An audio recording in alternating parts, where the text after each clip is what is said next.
السلام عليكم، ازيكم حبايبي؟ هعمل معاكم النهارده شويه بلح الشام، انما ايه تحفه بمقادير بسيطه خالص وموجوده عندنا في كل بيت. معايا هنا كوبايه دقيق، كوبايه ميه، حبيتين من البيض، ربع كوبايه من الزيت. معايا كمان هنا معلقه من النشا. البيض بقى نحط عليه كيس فانيليا، لو عندك فانيليا سايبه ماشي مفيش مشكله. معايا كمان هنا بقى سنه ملح، ديت هنضيفها على الدقيق، حاجة بسيطة خالص ما بين صوابعك. هجيب بقى عندي طبق او بولة اي حاجة اللي عندك، هنزل فيها بالدقيق والملح، وانزل كمان بالنشا،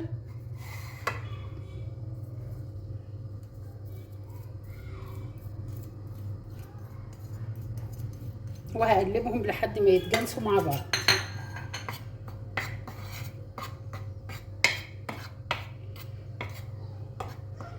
ماشي، هركن بقى الكلام ده كله على جنب. قبل ما نبدأ بقى ايه هنحضر مع بعض الشربات. هجيب بقى اعمل الشربات. معايا كوبايتين من السكر،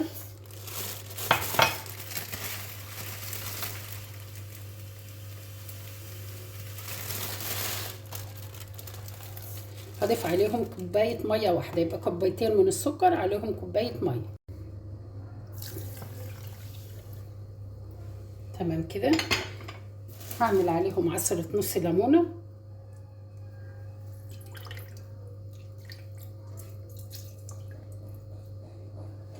وعندك قشرة برتقانة بقى متاحة عندك حطيها، مفيش مشكلة، بتدي طعم حلو وريحة حلوة جدا للشربات. هحطه بقى على النار يغلي 3 دقايق او 5 دقايق، ما تزيدش عن كده، وكده كده معانا الشربات بتاعنا جاهز. هاجي بقى في الكسرولة بتاعتي، هنزل بكوباية المية، اضيف عليها ربع كوباية الزيت، وعلى النار لحد ما تغلى.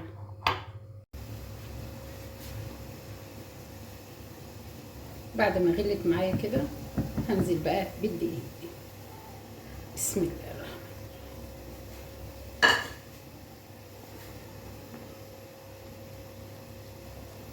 وهقلب بقى لحد ما يتشرب الدقيق، يتكون معايا عجينه ايه ملساء كده وجميل.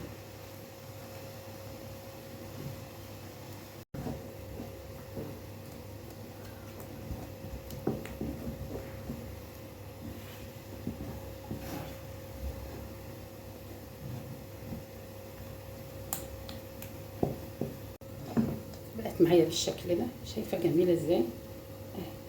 خلاص انا طفيت عليها، هسيبها بقى لحد ما تبرد ونكملها مع بعض. نقلتها بقى في بوله تانية كده عشان تبرد معايا شويه. كده بردت بالصلاة على حضرة النبي بقى اهي. هبدأ انزل بالبيض مع اللي معايا واحدة واحدة اهي. هخلط لحد ما تختفي البيضة الاولانية، وبعدين ارجع اخلط البيضة التانية.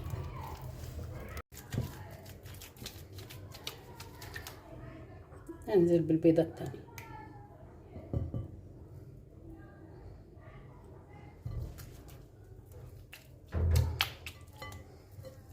هعجن بقى لحد البيض معايا ما يختفي تمام. الصلاة على حضرة النبي. بقت معايا بالصلاة على النبي القوام اللي انت شايفاه. احطها في القمع بتاعي اللي انا هشتغل بيه. بسم الله.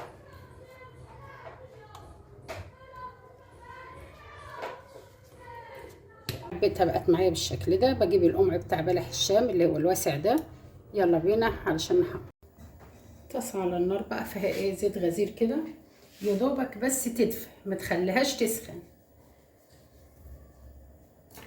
ومعايا المقص، خد بس ايه اديله دهنه كده.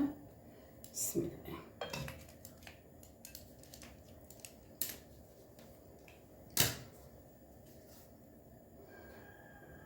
المقاس بقى اللي انتي حباه.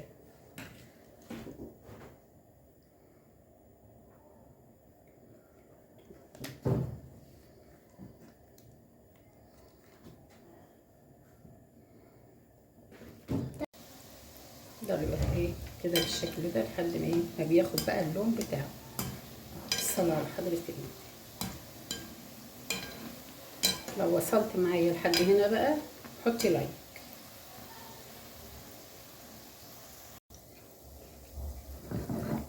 الصلاة على حضرة النبي.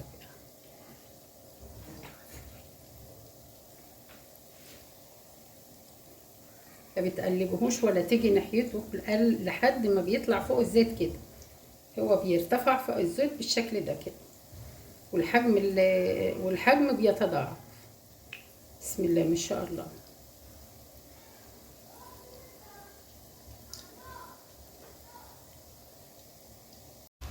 خلاص كده بالصلاة على النبي قرب اهو. شايفه الجمال؟ بسم الله ما شاء الله.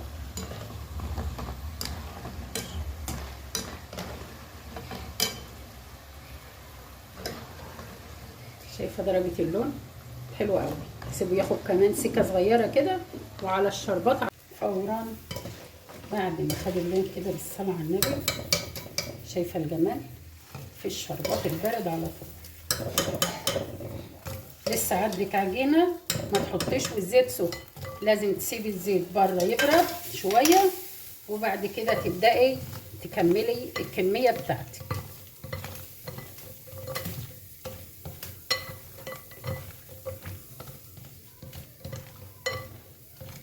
الصلاة على النبي. شايفه